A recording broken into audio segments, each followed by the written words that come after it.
இப்ப அவரு அவரு பொறியாளர், அவரு அரசு பொறியாளர் வந்திருந்தார் இல்லையா? ம். சுந்தர். ஓ அவர் ஏற்பாடு பண்ணி தான் 2 3 பேர் வந்திருந்தாங்க. ஓ ஆமா. நேத்து ஒரு அந்த கல்லூரி முதல்வர். ரமணன்கிறவர் எந்த ஊர் பாருங்க? மதுரை. இப்ப நான் ரமணன் மதுரையில ஒருத்தர் தானே இருக்கேன். வந்திருந்தார். மதுரை இங்க தான் பக்கம். மதுரை, மதுரை. ஓ ஓ இங்கே தான் இருக்காரா? சரி சரி, எனக்கு ஓகே. அவருக்கு இப்ப நான் இருக்கிற இடம், நான் வந்து மதுரையில ராஜாஜி மருத்துவமனைக்கு பக்கத்தால இருக்கேன். ஆ சரி சரி, ஓகே ஓகே. அவரு இங்கதான் பக்கத்தால எங்க அஞ்சலகம், தலைமை அஞ்சலகத்து பக்கத்தால இங்கே இருக்காரு. மதுரை தலைமை அஞ்சலகத்து ஓ பக்கத்துல இங்க இருக்காரு. சரி சரி. அஹ், அவருக்கு நிறைய ப்ராப்ளங்கள்லாம் இருந்திருக்கும் போல இருக்கு. எங்க காலு எனக்கு ஒரு குஷ்டரோகங்க. அப்படி குஷ்டரோகம், இந்த அடடா. குஷ்டரோகம்னா என்ன தெரியுமா அர்த்தம்? சக்கரை நோயின்னு அர்த்தம். அதான் அதான் அதான் அதான். குஷ்டரோகம் என்றால் சரி சரி. சக்கரை நோயின்னு அர்த்தம். என்னது? ஆ அதான். இன்னொரு பாக்டீரியா வந்து இன்னொரு வடிவம் மாறிடுது. அதனாலதான் கால் கருத்து அழுகி பாருங்க. கால் நேத்து அதான். காமிச்சேன், அந்த படமே எடுத்து வச்சிருக்கேன், உங்களுக்காக இல்ல தான் எடுத்து நேற்று வச்சிருக்கேன் பாருங்க. காமிச்சீங்க. அது வீடியோ வராதனால பார்க்க முடியல. இது உங்களுது இப்ப காமிச்சப்போ காட்டுறேன் வீடியோ பாருங்க, இந்த பார்த்தேன். காலை காட்டுறேன் பாருங்க, எப்படி இருக்கும் பாருங்க. இங்க பாருங்க. அப்பா என்ன பண்ணுறது? அப்பா. இது நான் வைத்தியம் பார்த்த பொழுது, இது வந்து ஒரு 15 வருஷத்துக்கு முன்னாடி எடுத்த படம்.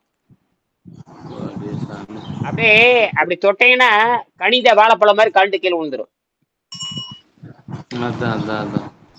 இதுதான் அரிசி சோறு சாப்பிடற கதி, இப்படித்தான் இருக்கும். அதுதானே பயங்கரம். இதுதான் இதைத்தான் அர்னால்ட் லெங்கட் சொல்றாரு. இதுதான் அர்னால்ட் லெங்கட் சொல்றாரு. ம். இதைத்தான் நேற்று சொந்தக்கார, கொடுமை நேற்று உங்க கொடுமை. உறவினர் யாரோ இறந்தாங்கன்னு சொல்றீங்களே, இதேதான். ஆமாம், சொந்தக்காரர் இதே மாதிரி தான் கால் இருந்து எனக்கு என்ன ஆச்சரியமா போச்சு. இப்படியே தான் இருந்தது. இப்படியே நான் அன்னைக்கு தான் பார்த்தேன். நான் குளிப்பாட்டுறப்ப தான் பார்த்தேன். நான் கால் என்னடா இவ்வளவு கரியர்னு தீஞ்சு போயிருக்கு. அடுப்பில் வச்சுனா கூட அவ்வளவு தீயாது. உம் இதுக்கு பேரு ஆஃபுல் பாயில் பேரு. அமௌண்ட் பிரிடவங்க ஆமா அங்க ஆஃபுல் பாயில் எக்ஸெட்ரா பாரு. ஆஃபுல் பாயில்னா AWF, ஆஃபுல்னா படு பயங்கரமான வெந்து போனேன்.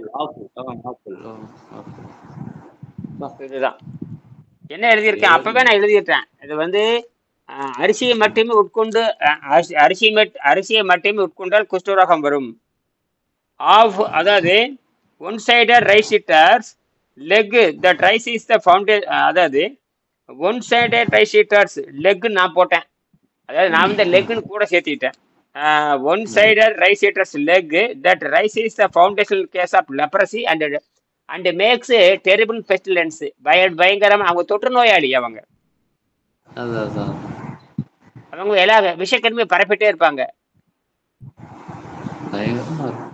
ஆமா, ஜீரோ.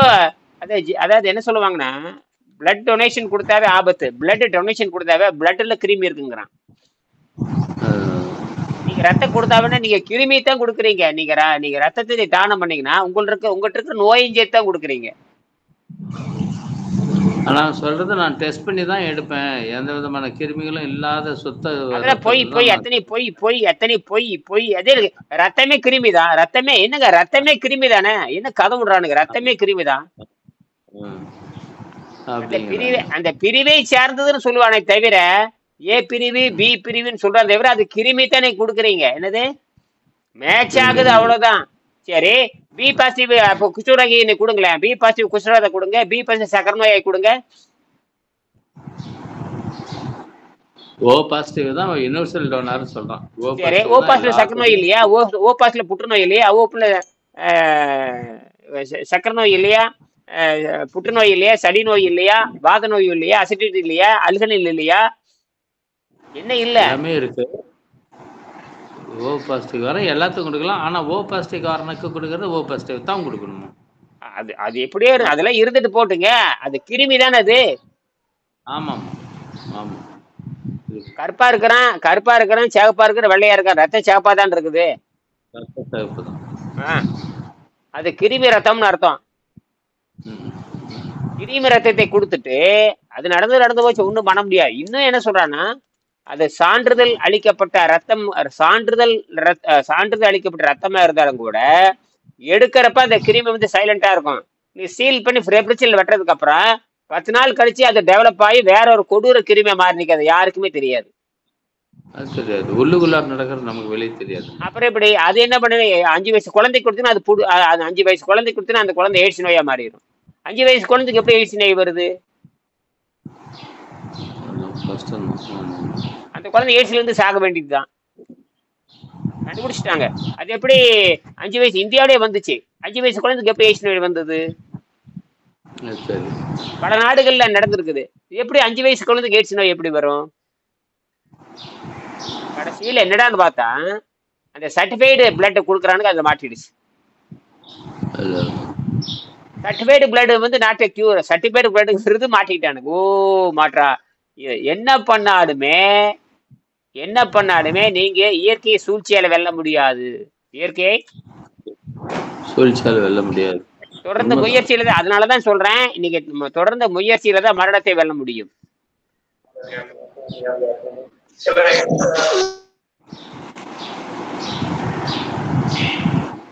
வாங்க நடராஜ் வாங்க. ஐயா வணக்கம் ஐயா. வாங்க கவனிங்க. தொடர்ந்த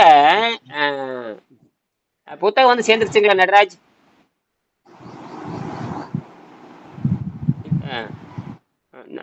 நடராஜ் இந்த புத்தகம் வாங்கியிருப்பீங்க, வந்து சேர்ந்துருச்சா? படிச்சுட்டீங்களா? ஐயா படிச்சுக்கிட்டே இருக்கேங்க ஐயா, படிக்கிறேங்க ஐயா.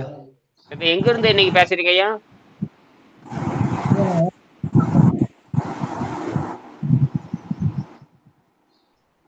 சேலம் ஆத்தூருங்க ஐயா.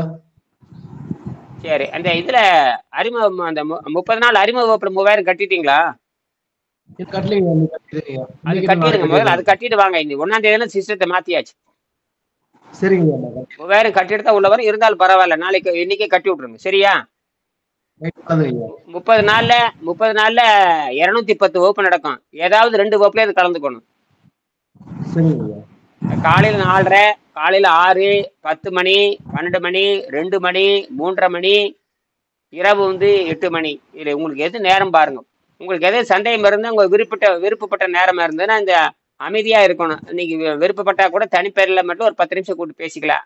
ஏதாவது அந்த 3000 கட்டி சேர்றவங்களுக்கு அந்த ஆப்ஷன் புரியுதா? ஆமா. அதுக்கப்புறம் தான் செய்முறை. அதாவது செய்முறைங்கிறது சாதாரண விஷயம் இல்ல. 10 மாசம் சொல்றது கேட்கணும். ஒவ்வொரு மாசத்துக்கு கட்டணம் 20,000. புரியுதா? 20,000 கட்டணம் தான் உள்ள வர முடியும். இல்லை யாரும் வர முடியாது. ஏன்னா நீங்க கட்டிட்டு நீங்க வந்தீங்கன்னா தான் நீங்க 100 ஆண்டுக்கு மரணம் இல்லாம வாழ முடியும். இது வந்து விளையாட்டு கிடையாது. அதனால இது எல்லாத்துக்கும் சொல்லித்தரவும் முடியாது. சொல்றதை கேட்கணும். வசதி இருக்கிறதா வர முடியும். நீங்க வந்து கஷ்டப்பட்டாவது பணம் கட்டி எடுத்தா உள்ள வர முடியும். இனிமேல் யாருக்கும் இலவசம் என்பது கிடையாது. அப்படி வேணுங்கிறவங்க வந்து புத்தகத்தை வாங்கி அவங்க படிச்சுட்டு அவங்களே தப்பிச்சு போயிடணுமே தவிர இனியங்கிட்ட வகுப்புல சேர்ந்தா கட்டணும். இது வந்து இலவசமாக கற்றுக்கொள்ள முடியும். இது ஒன்றும் பெருசா விஷயமே கிடையாது. இது எல்லாமே அப் டு டேட். எல்லாம் இது எவல்யூஷன் சயின்ஸ். இது எல்லா நாடுகளுக்கும் நான் கொடுத்துருக்கிற யாரு வேணாலும் தேடுகின்ற முயற்சியும் இந்த புத்தகத்துல படி இருந்தீங்கன்னா அப்படியே 100 விழுக்காடு குணமாயிரும். இது இனியன்கிற ஆளே தேவையில்லை. புரியுதா? நானே தேவையில்லை. நான் வந்து என்னை நாடி வர்றவங்களுக்கு தான் கடுமையான விதிகள். என்னை நாடி வர்றவங்களுக்கு தான் அது வசதி இருக்கணும். ஒன்றும் பண்ண முடியாது. நான் வந்து அறநூலை படிச்சுட்டு தான் சொல்றேன். நீதி நூலை படிச்சுட்டு தான் நானும் சொல்றேன். பிச்சை எடுத்தாவது நல்லதை கற்றுக்கொள்ளுங்கிறான். பிச்சை எடுத்தாவது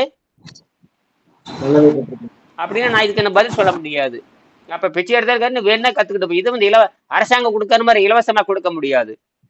அரசாங்கம் வந்து இலவசமா கொடுக்குதுன்னா நோயை தீராதனால இலவசமா கொடுக்குது. ரெண்டாவது, அரசாங்கம் கொடுக்கறது வந்து மதிப்பெண் கல்வி தான் கொடுக்குது தவிர செய்முறை கல்வி கொடுக்கறது இல்ல. எந்த நோயும் அரசாங்கத்தினால குணமாக்க முடியாது. எந்த நோயும் அரசாங்கத்தினால குணமாக்க முடியாதுக்கு தான் ₹1,00,000 அரசாங்கமே ஒரு சக்கரை நோய் குணமாக்கறதுக்கு ₹2,00,000 பணம் கொடுக்குது இந்த மருத்துவ காப்பீட்டு திட்டத்துல. அப்புறம் முதலமைச்சருக்கு சக்கரை நோய் தான் அவர் தீர்த்துக்கு வரான்னு கேக்குறேன். அப்படி ஜெயலலிதாவுக்கு சக்கரை நோய் தானே, ஏன் தீர்த்துக்கல? ஜெயலலிதாவுக்கு 7.5 கோடி ரூபாய் செலவு பண்ணாங்க. நம்ம 1 கோடி ரூபாய்க்கு இட்லியே சாப்பிச்சு 1 கோடி ரூபாய்க்கு இட்லி சாப்பிச்சு இந்த கணக்கே கொடுத்துருக்காங்க. உலகத்துல இப்படி ஒரு கேப் மார்த்தமா ரிசல்ட் யாரும் கொடுத்ததே கிடையாது. அந்த அம்மா 1 கோடி ரூபாய்க்கு சாப்பாடு செலவாம எங்கேயாவது உலகத்துல இருக்கான்னு கேக்குறேன். எவனாச்சும் கேள்வி, எந்த எம்எல்ஏ கேள்வி கேட்டானா? சாப்பாடு செலவு 1 கோடி ரூபாய். உலகத்திலே 1 கோடி ரூபாய்க்கு சாப்பிட்டா அந்த பொம்பளை 75 வருஷம் 75 நாளா என்னமோ உயிரோட இருந்தது. 75 நாளைக்குள்ள 1 கோடி ரூபாய்க்கு எப்படிங்க திங்க முடியும்? எந்த முண்டமாவது எல்லாம் கிடைச்சேன்னு பொய் பாருங்க. கணக்கு எழுதி விளையாடிருப்பாங்க. அத பொய் கணக்கு எழுதி அவன் அடிச்சிட்டு போறதுதான் காசை. ஒரு இந்த 7,5 வாய்ப்பு கோடி ரூபாய்க்கு எதாவது கணக்கு இருக்கான்னு பாருங்க. ஒண்ணும் இல்லை. அதுல வந்து சாப்பாடு செலவு 1,5 கோடிங்கிறான். என்னடா நம்ம சாப்பாடு செலவு எப்படிங்க 1,5 கோடி இருக்க முடியும்? அது 1,4 கோடியா? எங்க 1 லட்ச ரூபா கூட சாப்பாடு செலவு ஆகாது. சாப்பாடு செலவு 1 லட்சம் சொன்னா யாராவது ஏத்துக்கொள்ள முடியுமா? என்னையா இது? சாத்தியமே இல்லை. அது 1 கோடின்னு காட்டுறாங்க. என்னையா இது? 10,000 கூட செலவாயிருக்கு. அந்த அம்மா டயட்ல இருக்கிறதாச்சு எப்படி சாப்பாடு செலவு சாப்பிடும்? என்ன தங்கமாவே சாப்பிட்டுச்சா? தங்கமே சாப்பிட்டு இருந்தா கூட 1,5 கோடி ஆயிருக்காது. 1,5 கோடி ஆயிருக்காது. அதுவும் 7,5 கோடி மொத்த செலவு பில்லு கொடுத்தாச்சு. எல்லாம் பொய் கணக்கு எழுதுறவனுக்கு என்ன? இல்ல அது யாரு எந்த ஜட்ஜுமே கேள்வி கேட்கலையே. எந்த ஜட்ஜும் கேள்வி கேட்கல, எந்த அரசியல்வாதியும் கேட்கல. பெரிய ஆளுங்க செய்யற திருட்டு வந்து எவனுமே ஜட்ஜும் கேட்க மாட்டேன். ஜட்ஜே இன்னைக்கு வந்து ஃப்ராடா இருக்கிறான். அப்புறம் எங்க போய் ஆமா அப்புறம் மாட்டிட்டு முடிக்கிறான் பாருங்க. 36 கோடி ரூபாய் என்ன தில்லின்ட்டான் பாருங்களேன். ஆமா, வீட்டுல கேஷா 36 கோடிக்கு என்ன இருக்குது, என்ன நெசசிட்டி இருக்கு, அவ்வளவு காசு வச்சிருக்கான். நாங்க ஊருக்கு போனதுக்கு அப்புறம் இந்த சொல்ற பதில் பாருங்க. நாங்க ஊருக்கு போயிட்டா யார கொண்டு வச்சுட்டாங்க. அது என்ன யாரோ ஊருக்கு வைப்பாங்க நான் கேக்குறேன். எத்தனை வீடு இருக்குது, அத்தனை வீட்டுலாம் போட்டு போறது. இவன் வீட்டுல எதுக்கு போடுறாங்க பாருங்க. அந்த பதிலை ஏத்துக்கிட்டு கம்முன்னு இருக்கான் பாருங்களேன். அந்த பதிலை ஏத்துக்கிட்டு பார்லிமெண்ட் வாய் மூடிட்டு இருக்குது பாருங்களேன். பெரிய ஆளுங்க செய்யற, பவர்ல இருக்கிறவனுங்க செய்யற தவற வந்து எவனும் கேட்க மாட்டாங்க. ஏன்னா நீதிபதி இந்த லட்சணம் போருங்க. கரெக்ட் தான் நீங்க சொல்றது கரெக்டா. நீதிபதி இந்த லட்சணத்துல இருந்தா அப்புறம் அரசியல்வாதிகளுக்கு எங்க கொண்டு வைக்க போறீங்க நீங்க? அரசியல்வாதிகள் உலகத்திலே வந்து கரன்சி அதிகமா சேர்க்கறது இந்தியாவில தானுங்க. 5,000 கோடி 4,000 கோடி 3,000 கோடி உலகத்தை ஏமாத்துறது. உலகத்துல டாப் ஒன் கரப்ஷன் வந்து இந்தியா தாங்க. Heavy corruption. Heavy corruption. நாடு நாசமா போயிரும். முன்னேறவே காரணம் இந்த வெள்ளக்காரனுடைய கல்வி முறை தான். இதுக்கும் காரணம் இந்த பிரிட்டிஷ்காரனுடைய கல்வி முறை தான். அவனும் உலக ஃப்ராடு தான். உலக ஃப்ராடு அமெரிக்க. உலகத்திலே ஃப்ராடு அமெரிக்கா ஃப்ராடு. உலக நம்பர் 1 ஃப்ராடு அமெரிக்கா தான். அவன் கரன்சி வச்சுட்டு ஏமாத்திக்கிட்டு இருக்கிறான். அவன் நோக்கமே கரன்சி. டாலர் வந்து குறைஞ்சிடக்கூடாதுங்கிறான். அதுக்காக எல்லா ஃப்ராடும் பண்ணுவான். அவனே பிச்சைக்காரன் தான் இருக்கிறான். அவனே பிச்சைக்காரன். எங்கடா கடன் வாங்கி? ஜப்பான்கார கேவலமான குட்டி நாடு அங்க கடன் வாங்கி வச்சிருக்கிறான். யார்கிட்ட? ஜப்பான் கடன் வாங்கி வச்சிருக்கான். அவனுக்கு மொத்த கடன்ல 27% ஜப்பான்காரன் கொடுத்ததுங்கிறான். ஆனா கருமாந்திரம் முடிச்சவனுங்க.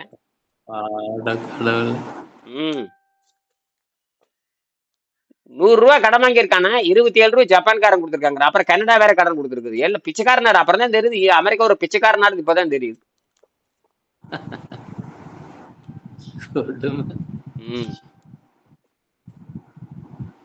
இங்கிலாந்து கனடா ஜப்பான் போய் ஜப்பான்ல கடன் வாங்கியிருக்கானுங்க.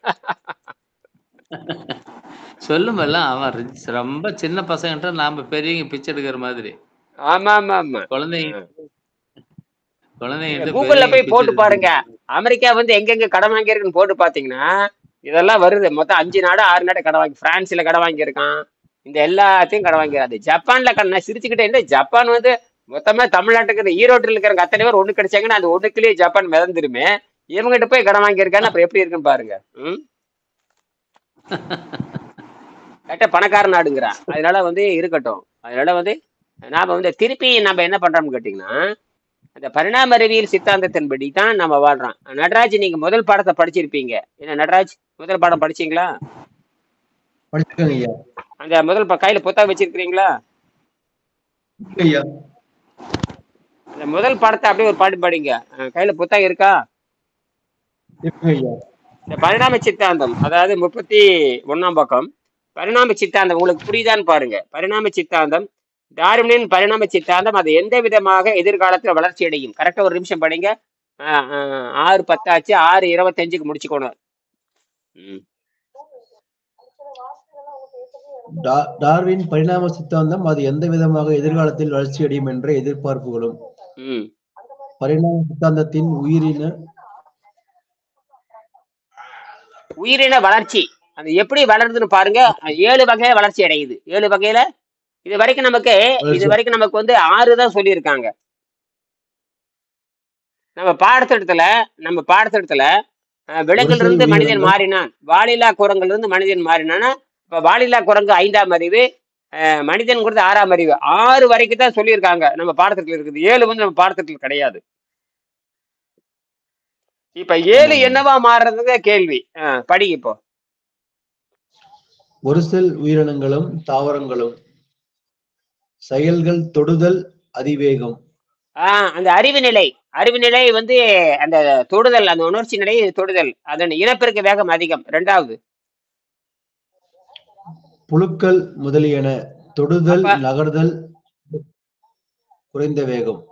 இதுல என்னன்னு கேட்டீங்கன்னா, தாவரம் வந்து என்னவா மாறிடுது, பல கோடி ஆண்டுக்கு அப்புறம் புழுவா மாறிடுது. புரியுதுங்க. தாவரம் தான் என்னவா மாறுது, புழுவா மாறுது. இதுல நல்லா உணர்ந்துக்கணும், மண்டையில ஏத்திக்கணும். இந்த முதல் பாடத்தை வந்து, இந்த முதல் பக்கம் இதை வந்து மனப்பாடமா இருக்கணும். ராத்திரி 12 மணிக்கு இதை தட்டி எடுப்பினா கூட கரெக்டா வரிசையில சொல்லணும்.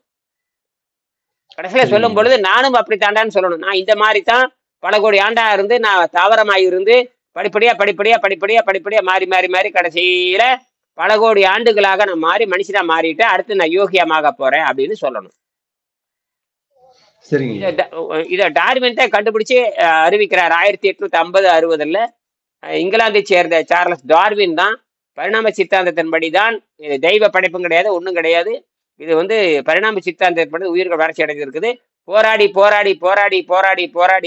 தான் ஒவ்வொரு உயிரினங்களும் பரிணா வளர்ச்சி பெற்றன. அப்படி பரிணா வளர்ச்சியில இந்த வாலில்லா குரங்கு தேஞ்சு வால் தேஞ்சு கடைசியில அந்த தேய்ந்த குரங்குல ஒண்ணு சிறப்புத்தன்மை உடைய அந்த வாலில்லா குரங்குல ஒரு சிறப்புத்தன்மை பெற்ற அந்த குரங்கு வளர்ந்து நிமிந்து பல கோடி ஆண்டாயி மனுஷனா மாறிடுதுன்னு சொல்றாரு.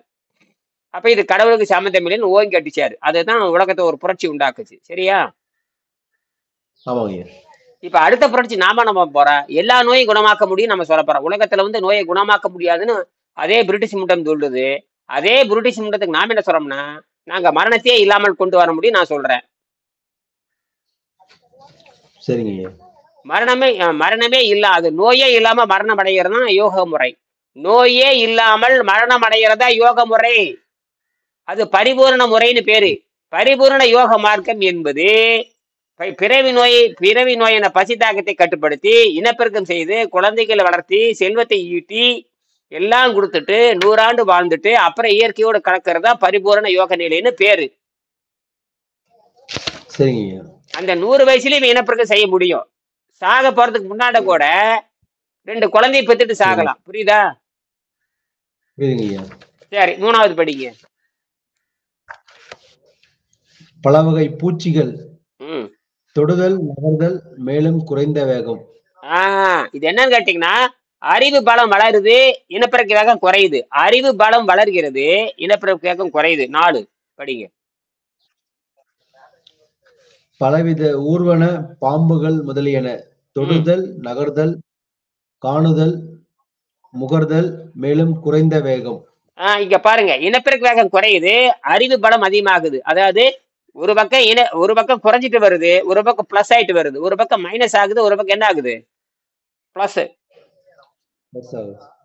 அப்ப இதுல இருந்து தெரியுதா இல்லையா? இதுல இருந்து பாருங்க, ஏதோ ஒண்ணு குறையுது, ஏதோ ஒண்ணு அதிகமாகுது. இங்க அப்படியே படிப்படியா இனப்பெருக்க வேகம் குறைய இங்க இனப்பெருக்க வேகம் குறையிறப்ப வாழ்நாளும் நீட்டிக்கிறது, அறிவு பலம் அதிகமாகுது. வாழ்நாளும் நீட்டிக்கிறது, வாழ்நாள் நீட்டிச்சு லைஃப் ஸ்பேன் வந்து எக்ஸ்பேண்ட் ஆகுது, நாலேஜ் ரைஸ் ஆகுது. நாலேஜ் 5வது படிங்க. அதிகமாகும். பறவைகள் மிருகங்கள் பாலூட்டிகள் தொடுதல் நகர்தல் காணுதல் முகர்தல் வாய் ருசி ஒரு தலைவையில் பல குட்டிகள் ஈனுதல்.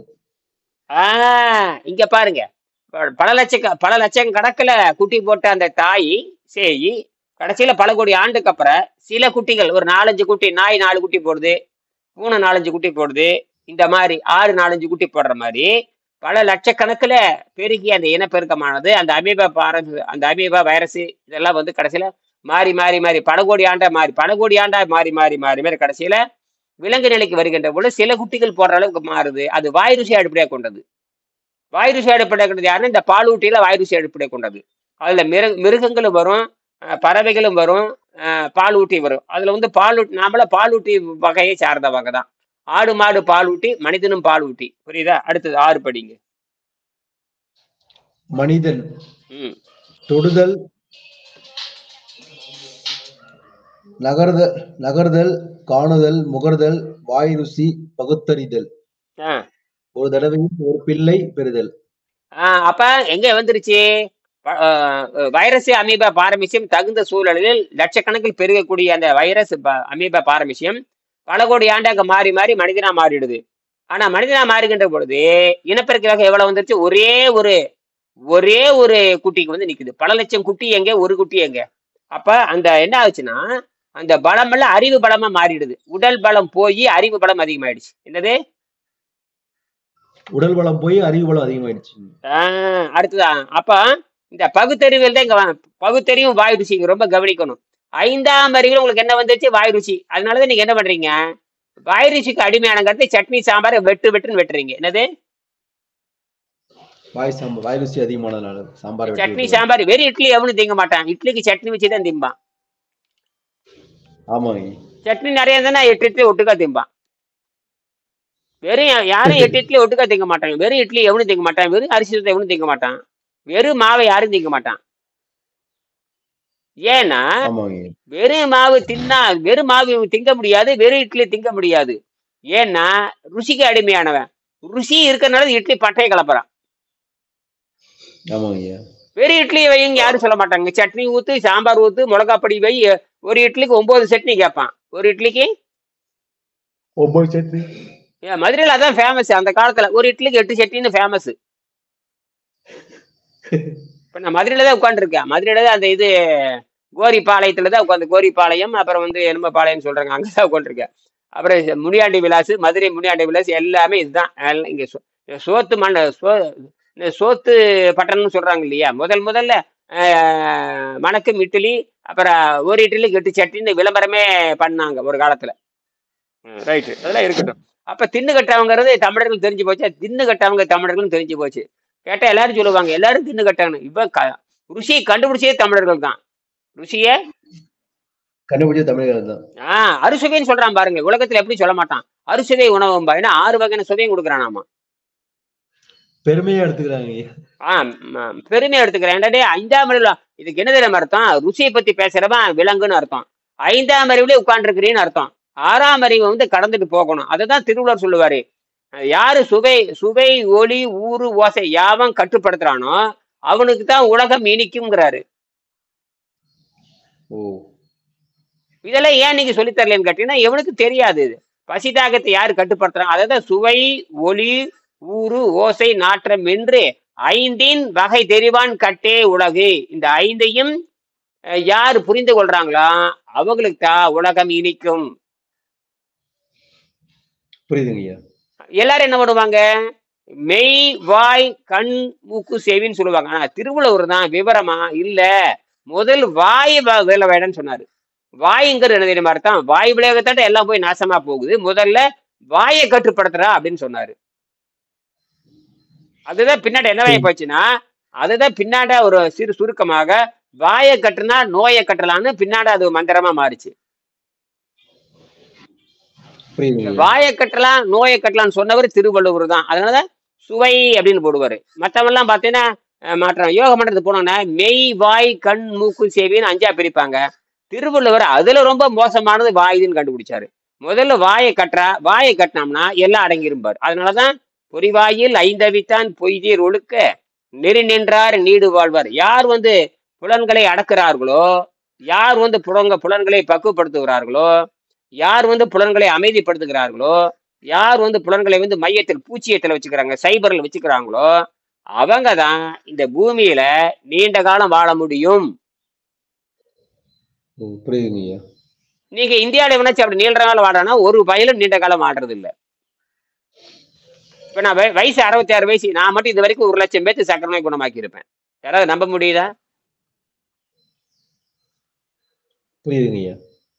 யாருக்கும் பெரிய கட்டணமே வாங்குறது. இன்னைக்கு வந்து 1 லட்சம் 1 கோடி ரூபா கொடுத்து மருத்துவம் படிச்சுட்டு வர்றீங்க. 1 கோடி ரூபா இன்னைக்கு 1 கோடி இல்லாம யாரும் அலோபதி மருத்துவம் படிக்க முடியாது.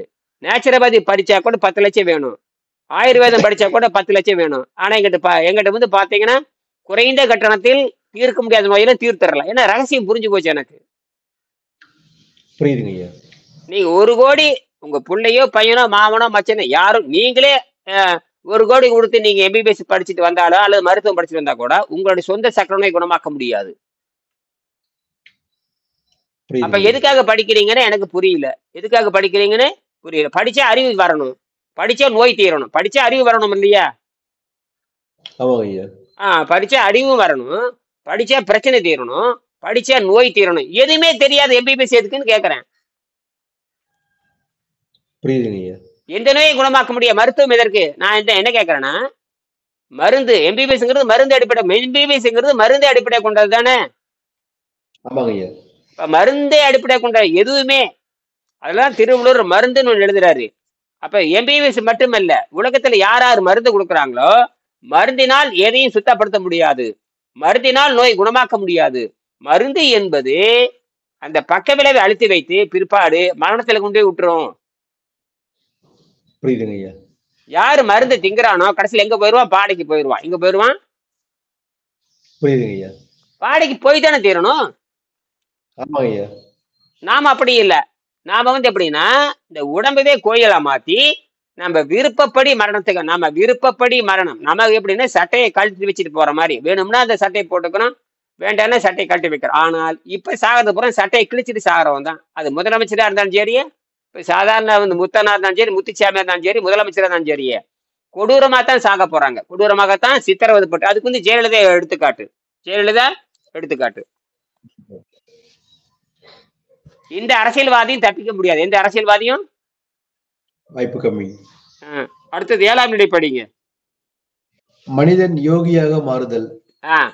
தொடுதல், நகர்தல், காணுதல், முகர்தல், வாய் ருசி, பகுத்தறிதல், அண்டவெளியுடன் உறவு கொள்ளுதல்,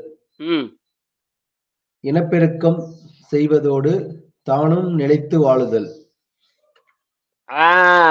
இந்த இடத்துல பாத்தீங்கன்னா இந்த பசிங்கிற செய்தி எங்கேயுமே இல்லை.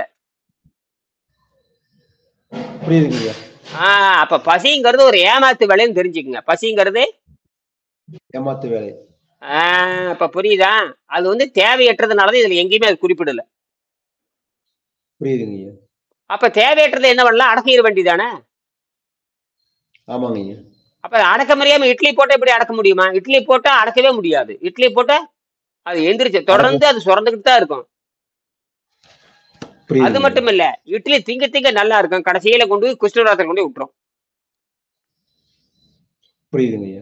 எந்த அளவுக்கு திங்குறீங்களோ அது அந்த அளவுக்கு தண்டனை உண்டு. எந்த அளவுக்கு திங்குறீங்களோ. புரியுதுங்க. அதுக்கு என்ன தெரியுமா காரணம்? எந்த அளவுக்கு திங்குறீங்களோ அந்த அளவுக்கு ரத்தம் டீகம்போசிங் ஆயிரும். ரத்தம் என்ன ஆயிரும்? Decomposing state. டீகம்போசிங்னா கெட்டு போறது, அழுகி போறதுன்னு அர்த்தம். ஆமாங்க. கெட்டு போய் அழுகி போச்சுன்னா 100 நோய் வரும். சரிங்க. இப்ப 100 நோய்க்கு 100 வைத்தியர் வருவாங்க. ஆமாங்க. ஆளுக்கு 100 பேர் சுத்தி நின்றுட்டு ஆளுக்கு ஒரு பெரிய அருவாள் வச்சிருப்பாங்க. 100 பேர் அருவாள் வச்சிருப்பாங்க. நடுவுல ஒரே ஆடு இருக்கும்.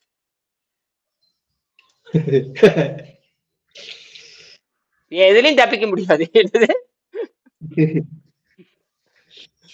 எல்லாரும் கொத்துக்கு ஒரு கைமாதான் அங்க இந்த இடத்துல முடிச்சே போட்டுருவோம். அதனாலதான் திருவள்ளுவர் வந்து டாக்டர்களை யமன்னு பதிவு பண்ணாரு. டாக்டர்களை யமன்னு பண்ணவரே திருவள்ளுவர் தான். டாக்டர் வந்து யமன் எழுதினாரு. டாக்டர்கள் வந்து ஒரு யமன் அப்படின்னு சொன்னவரே வந்து திருவள்ளுவர் தான். 950வது பாடல்ல மருத்துவர்களை யமன் என்று சொன்னவர் என்ன கடவுளுக்கு சாபமிட்டவர் திருவள்ளுவர். யாருக்கு சாபமிட்டவரு?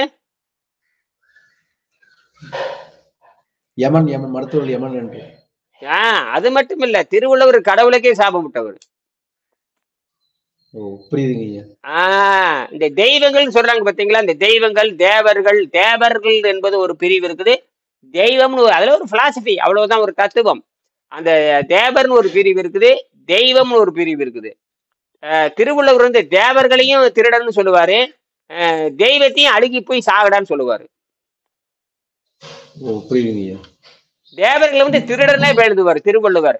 தேவர் அணையர் கைவர்னு எழுதுவார் ஒரு இடத்துல. தேவர் அணையர் கைவர் அவர் மேவன செய்து ஒழுகலான், அவர் மேவன செய்து ஒழுகலான், கண்டபடி சுற்றி திரிவான், அவனை வந்து ஒழுக்கத்துல சேர்த்த முடியாது. அதான் தேவர் அணையர் கைவர்னு ஒரு பாடல் இருக்கு. என்னது? தேவர் அணையர் கைவர். எடுத்து திருக்குறளை படிச்சு பாருங்க. தேவர் அணையர் கைவர்னாவே அவர் திருடனுக்கு ஒப்பானவனே எழுதிட்டாரு. கைவர்னா யாரு?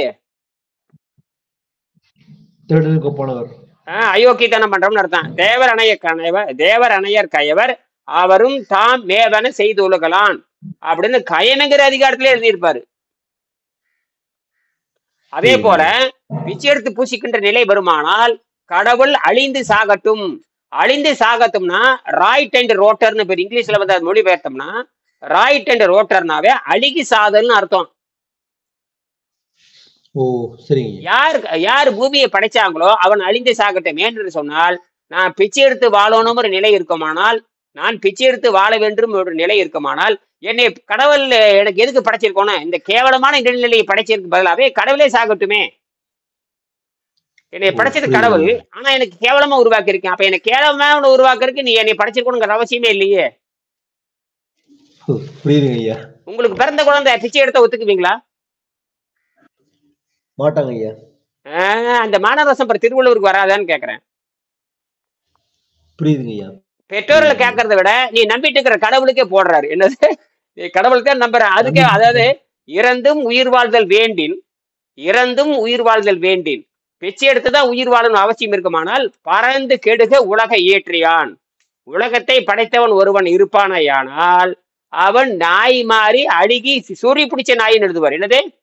சொறி பிடிச்ச நாய். சொறி பிடிச்ச நாய் எப்படி இத்து ஒழுகி அழுகி கால் கால் கத்திட்டு சாகணுமா, அந்த மாதிரி கடவுள் கால் கால் கத்திட்டு சாகட்டும்னு எழுதுறாரு. அழகா எழுதிட்டாரு.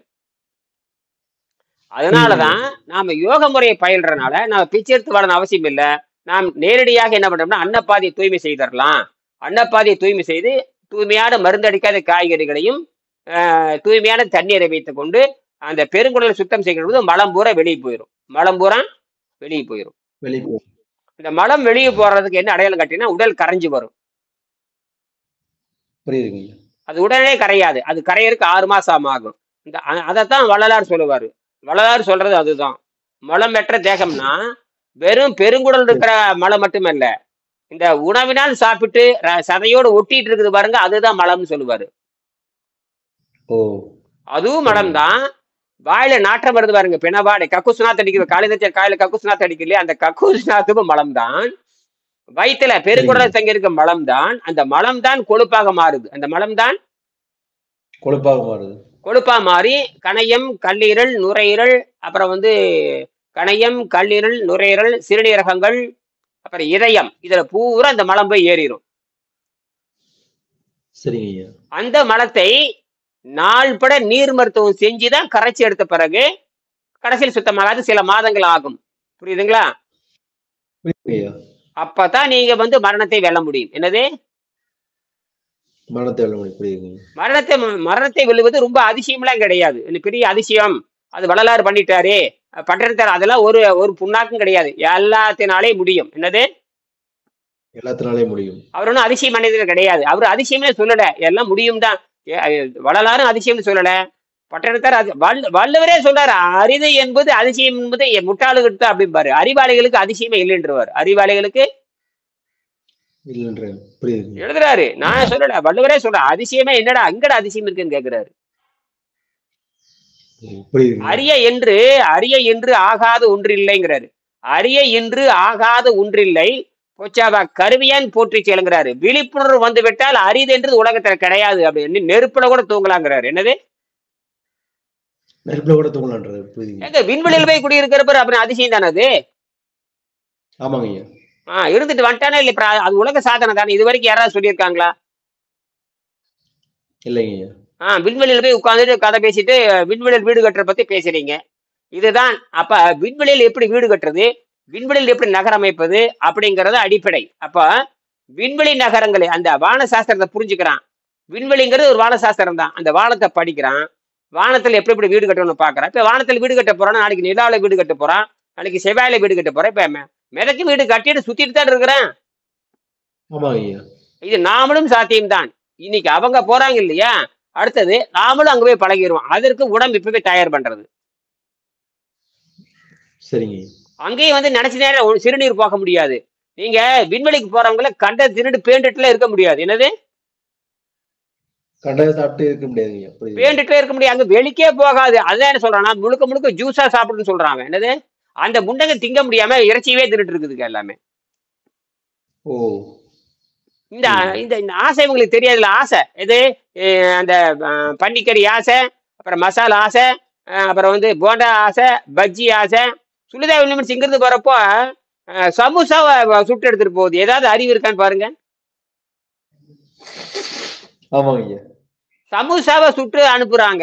ஏடா இது சமோசா பாருங்க, விண்வெளியில போய் பார்சல் பண்ணிட்டு போய் புளியோதரை கட்டிட்டு போற மாதிரி சமோசாவை கட்டிட்டு போகுது. அப்புறம் என்ன அறிவு இருக்குன்னு பாருங்க. அப்ப நீ எதுக்கு அடிமையாயிட்டு இருக்கு? நீ உணவுக்கு அடிமையாயிட்டு. அப்ப நீ அப்புறம் உணவுக்கு அடிமையான இப்ப நோயாளி தானே நீ. ஆமாங்க ஐயா. அப்புறம் ஏன் உனக்கு நோய் வராது? அங்க போய் நோய் வந்துருச்சு, அந்த பொம்பளைக்கு நோய் வந்துருச்சு. புரியுதுங்க ஐயா. அது மூடி மறைக்க பாக்குறானுங்க. என்னது நோய் வந்ததை மூடி வச்சு மறைச்சு வச்சு பாக்குறாங்க. புரியுது. எப்படி மறைக்க முடியும்? நீ வெளியே வர்றதுக்கு 6 மாசம் ஆகு. இப்ப உள்ள புடிச்சு போட்டாங்க. அந்த 6 பேர் உள்ளதான் இருக்கானுங்க. எவனும் அவ்வளவு சீக்கிரம் வெளியே எல்லாத்தையும் செக் பண்ணி கட்டத்தை கொடுத்து ரிப்பேர் ஆக்கி அப்படி அவ்வளவு சீக்கிரம் மக்களை சந்திக்க 60-70 நாள் இல்லாம வெளியே வர மாட்டானுங்க. அது மட்டும் இல்ல, எந்த விண்வெளி வீரன் 100 ஆண்டு வாழவே முடியாது. அவன் செத்தே போயிடுவான் அவன்.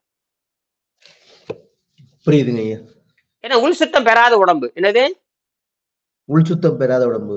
அதனால அவங்க சில தொழில்நுட்பத்தில் கற்றுத்தான் மேல போறாங்க. பெரிய அறிவாளிகளும் கிடையாது. சில தொழில்நுட்பத்தை கற்றுட்டு மேல போறாங்க. அவ்வளவுதான். அவனும் மனுஷன் தானே. ஆமா ஐயா. என்ன உனக்கு விமானம் ஓட்ட தெரியும், இனி எனக்கு விமானம் ஓட்ட தெரியாது. அவ்வளவுதான். வேற என்ன நிக்கலிச்சிருக்கு நீ அங்க? வேற எதுவும் கிடையாது. அப்புறம் என்ன, விமானம் ஓட்டுறதுக்கு தகுதி இருந்தா நீ விண்வெளி வீரர் ஆகலாம். அப்புறம் வேற என்ன? நானும் 6 மாசம் எனக்கு ட்ரைனிங் கூட, நானும் தான் விமானம் ஓட்டுவேன். இப்ப என்ன பெரிய விமானம் ஓட்டுறது வேணும்? அது என்ன பெரிய விஷயம்? கிடையாதுங்க. 90 வயசுக்காரன் விமானம் ஓட்ட முடியாத சட்டம் இருக்கு? அதெல்லாம் ஒண்ணும் கிடையாது. 90 வயசுக்கெல்லாம் கார் ஓட்டும் போது 90 வயசுக்கு விமானம். அப்துல் கலாம் விமானம் ஓட்டிட்டு தான் வந்தாரு. அவரு பிளைட்ல போனாரு. அவரும் ஏர் ஜெட்லயே போனாரு. அவரு இறங்குறப்ப செத்து போய் இறங்குனாரு. அவரும் உயிரோட தான் வந்தாரு. நல்லா தான் இருக்குன்ட்டாரு. எல்லாமே அதிசயமா பேசி பேசி எல்லாம் உலகத்துல எதுவும் அதிசயம் இல்லை. புரிஞ்சுக்கிட்டா அதிசயம் சொல்லணும். என்னையா அதிசயம்ங்கிற புரிஞ்சுக்கிட்டா எது புரியாதவனுக்கு தான் கோமாளியா இருப்பான். புரிஞ்சவன் எப்படிங்க கோமாளியா இருக்க முடியும்? அதனாலதான் சொல்றேன், உலகத்துல அறிவும் மதிநுட்பம் இருந்தால் அதிசயத்துல எளிமையாக்கிடலாம். அதனால மரணம் இல்லாத வாழ்வு என்பது ஒண்ணும் கிடையாது. யார் பசி தாகத்தை கட்டுப்படுத்தி நீரையும் மருந்தடிக்காத காய்கறியும் சாப்பிட்றாங்களோ அவங்கதான் முதல்ல யோகியாக மாற முடியும். ஏன்னா அவன் தான் சுத்தரத்தமா மாற முடியும். அவன் தான் இனப்பெருக்கம் செய்ய முடியும். அவன் தான் 1000 ஆண்டு வாழ முடியும். புரியுதுங்களா? அதுக்கப்புறம் சுத்தமாக சுத்தமாக சுத்தமாக சுத்தமாக சுத்தமாக சுத்தமாக மனம் சுத்தமாயிட்டே போகும். என்னது? மனம் சுத்தமாக சுத்தமாக சுத்தமாக சுத்தமாக சுத்தமாக உள்ளே இருக்கிற வெட்டவெடி என்கின்ற ஆன்மா சுத்தமாகும். அப்ப ஆன்மாவும் மனமும் சுத்தமாகறப்ப அது வந்து உயிரை அது பிரிக்க ஆரம்பிக்கும். நான் இங்க இந்த வாழ்ந்தது போதும், நான் பிரிச்சுட்டு போறேன்னு சொல்லும். உடம்ப கழட்டிக்கலாம்னு சொல்லும். உடம்ப கழட்டிக்கலாம், முக்தி அடைஞ்சிடலாம், நீ போதும் பழுத்தாச்சு, நீ கழண்டுக்கலாம் அப்படின்னு சொல்லும்போது நீங்க உத்தரவு கொடுத்தீங்கன்னா அது கழட்டிட்டு போயிடும். அவ்வளவுதான். இதுதான் முக்தி நிலையில். ஒண்ணுமே இல்லை இதுக்கு. இந்த சோடனை, இந்த கதை, இந்த கதாபாத்திரம் எதுவுமே தேவையில்லை. தமிழ்ல மட்டும்தான் இருக்கும். தமிழை படிச்சாதான் இனிமேல் எல்லாரும் தப்பிக்கும்பாங்க. நீ ஹிந்தி படிச்சாலும் தப்பிக்க முடியாது. நீ இங்கிலீஷ்ல 9 PhD வாங்கினாலும் தப்பிக்க முடியாது. நீ ஆக்ஸ்போர்ட்ல போய் PhD வாங்கினாலும் சரியே, நீ கேம்பிரிட்ஜ்ல PhD வாங்கினாலும் சரியே, லண்டன்ல எங்க போய் நீ PhD வாங்கினாலும் அவனே தமிழ் படிக்கல, பசி தாக்கத்தை கட்டுப்படுத்தலன்னு கோயிந்தாத சங்கு ரெடியா வச்சுக்க வேண்டியதா எல்லாருமே. புரியுதா? இனியாவது தமிழர்கள் புரிந்து கொண்டு இந்த முதல் பாடத்தை நல்லா படிச்சுக்கிட்டு இதை ஒழுங்கா பண்ணீங்கன்னா ஒழுங்கா வாத்தியார வேலை பார்க்கலாம். அதாவது இனிமேல் நல்ல வழியில பொருளிட்டு இருக்குதான் நான் இந்த முயற்சி பண்றேன். நான் நல்ல வழியில பொருளிட்டு முயற்சி பண்ணி இந்த ஜெயிச்சு தான் இருக்கிறேன். தோல்வி எனக்கு இனி எனக்கு எப்பவுமே தோல்வி கிடையாது. இனி எனக்கு